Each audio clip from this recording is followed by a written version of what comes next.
that he just got the latest numbers. As we said, about 10:45 is when the 11 o'clock report comes out. Way better than election night, just when the 11 o'clock printout comes out at 1 a.m., right? Yeah.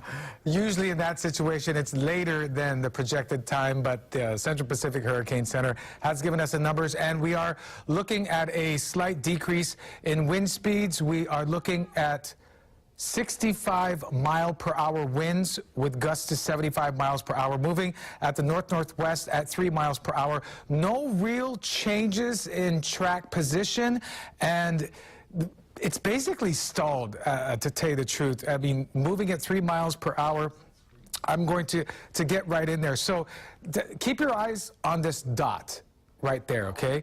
Because that was the position update when we had our last intermediate advisory, and that was about 8 p.m. tonight. It's moved so little, you can barely see where it's moved in the last, what, 3-4 hours, maybe 8, 9, 10, 11, 3 hours. So in 3 hours, it moved from that very small dot that I pointed out earlier, just a slight jog, interestingly, back up to the northwest. It's an amazing track. This thing came in from the south, kind of jogged a little bit to the northwest, and then kind of took this, northeasterly motion, and then repositioned, jogging to the southwest, and now jogging to the northwest. It still has the cone of uncertainty far from the Hawaiian Islands, so that's good news. And in terms of the tropical storm force winds, it's just offshore of Oahu right now and continues, actually we're going to go back, continues to be just offshore of Kauai. So again, we're not looking at any tropical storm force winds at this point, but there's been some track correction. We are seeing now a continued weakening trend down to 65 miles per hour. Overall, what I was looking for, I have found. I was looking for a slight decrease in winds, and I was looking for a little bit, maybe even more of a westward track, but maybe we'll get to that eventually overnight. So overall, we're looking at a very healthy system. I'm happy with this update. I'm encouraged by this update. It continues to be good news. What does not continue to be good news is the fact that we have a wet weather situation. I'm going to go island by island just to give you a brief update of what's going on. Big Island still under a flash flood warning with very heavy shower activity in the area between Na'alehu and maybe South Point all the way through Volcano and then up towards Kea'au. That's where the heavy rains remain. Kailua Kona has started to clear of the earlier rains. We're getting a break for that side of the island, but the flooding threat continues. On into Maui, we still have that flash flood warning in place for East Maui, but I'm seeing a little bit of the rain let up. It's slightly heavier for Molokai right now, starting to clear Lanai, and then on Oahu, scattered showers. Not any kind of flooding situation, but I do want to get back to Oahu, okay? And also, the Garden Isle, Kauai is clear. So encouraging news. Earlier, we were talking about the fact that when Lane starts to move to the west, it might drag that moisture field with it. I'm seeing some evidence of that. You see these heavier showers near Molokai. If you look at the motion of those showers, they appear to be starting to move to the west and into Oahu. So this is my expectation for tonight, and this is the worst case scenario for Oahu. These showers will continue to move west with Lane at a very slow pace, and overnight there is a good chance, look at, I mean, right between, Oahu and Molokai, right in the middle of that channel, we're seeing the rain movement from east to west. So I do expect an increase in shower activity overall for Oahu tonight, possibly continuing in through the Garden Isle tomorrow. That again is the worst case situation with the rain spreading to the west. The best case situation, at least for the western portions of the islands, is that as Lane moves away, it's also weakening, so it's not drying up as much tropical moisture. We are in the same dire straits, by the way, for the Big Island. I'm still not seeing an improvement in thunderstorm activity for Windward Ka'u and the Puna district, as well as the Hilo district. There has been, again, some easing of the rains for the leeward side. So that's where we stand right now. Thank you, Howard. Yes, I'm here with Eric Lau, meteorologist at this. Gets harder to say as the night goes on. With the Central Pacific Hurricane Center, and you had a chance to quickly look at the 11 o'clock update, which showed more weakening, and the good news, too, that it's still on a northwesterly jog, even though it's very slow. Right, weakening, but really focusing in on the slow northwest movement of Tropical Storm Lane. It is moving northwest at about 3 miles per hour, so still very slow movement.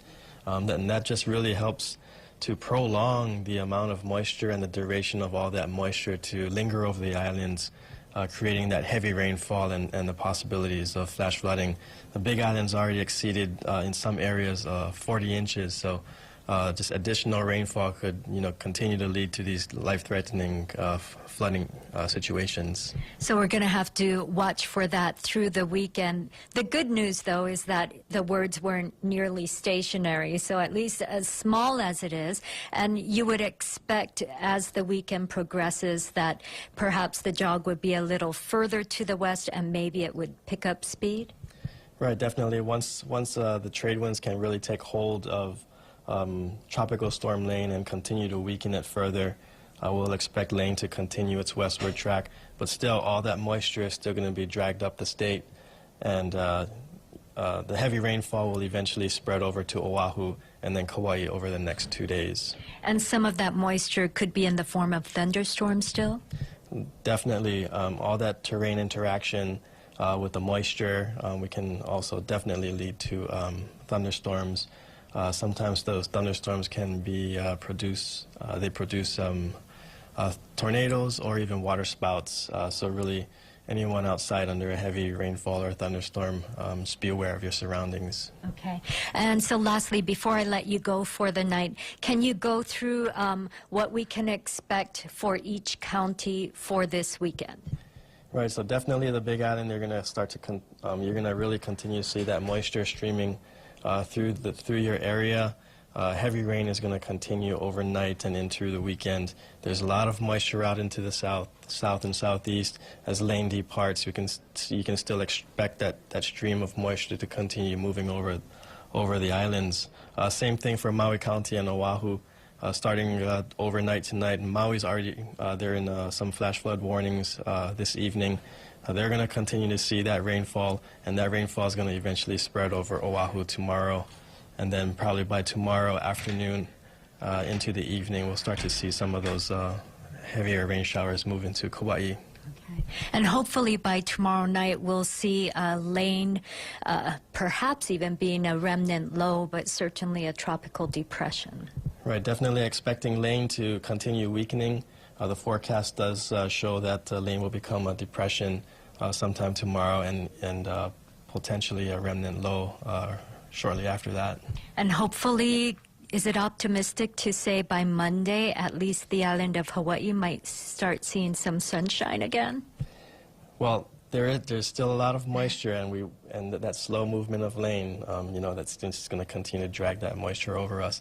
It'll take a few days for us to dry out, and then as the trade winds kind of build back in with drier air. So hopefully by the midweek time frame, we'll start to see things dry out across the state. Okay, we'll go with that. Thank you very much, Eric, for being with us for so long and for your dedication to providing all this information for our viewers. Eric Lau, meteorologist here at the Central Pacific Hurricane Center. Back to you, Howard. On to the brush fires now. We told you about fires burning on Maui. Then there was the brush fire in Nanakuli that started out there near the Kahe power plant. Gina Mangieri has more on that. Even tonight here in Nanakuli, the winds are quite strong and even stronger during the day, where this fire here on the hillsides behind me near the Kahe power plant was being battled all day long from before midday. Now, as you can see, it's down to about the embers, the fire department declaring it mostly contained.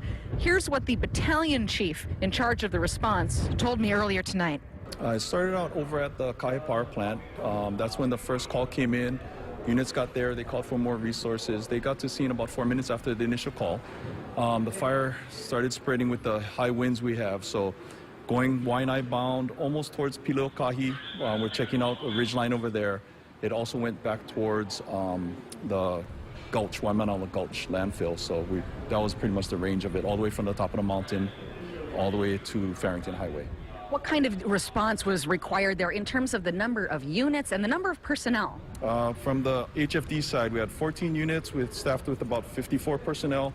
Fed Fire also offered their services. They sent out 10 units with 26 firefighters. So we're looking at we're saying 275 acres right now. No structures were lost. That's right, and of course that got close to a power plant as well. And I did talk to HECO moments ago, and they confirmed that all of their generation is still at full capacity. They did have 1,300 customers out at one point on the Nanakuli side. They still don't know why. HECO says that's still under investigation. About 120 people without power now, 120 homes, I should say, did not get across their property line. HECO themselves said they sprayed down some of their facilities as a precaution just in case it jumped the line, and it did not. But you did end up, sir, finding the cause of the fire. What caused this today? Yeah, fairly early on, we were notified by the HECO personnel that one of the a couple of their high voltage lines did make contact with each other due to the high winds and sparked the brush fire. How did the winds affect this operation today as you battled those flames? Yeah, the winds were a challenge. They kept changing directions. The wind speed was picking up quite a bit today. It seemed like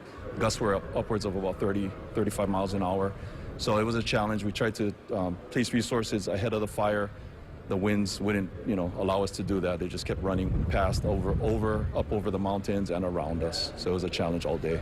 And this is one time when some of that moisture from the storm would be more than welcome to help put out what's left of the embers. But at this point, the fire you're considering contained. Yeah, we're calling the fire under control. It's about 80% contained.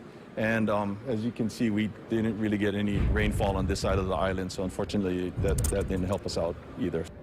So with this fire mostly contained, not threatening any structures at this point, all that's left here is for HECO also to restore power to those remaining customers in Nanakuli, and the fire department hoping for more rain and less wind to keep this fire under control. Reporting from Nanakuli, Gina Mangieri, KHON 2 News.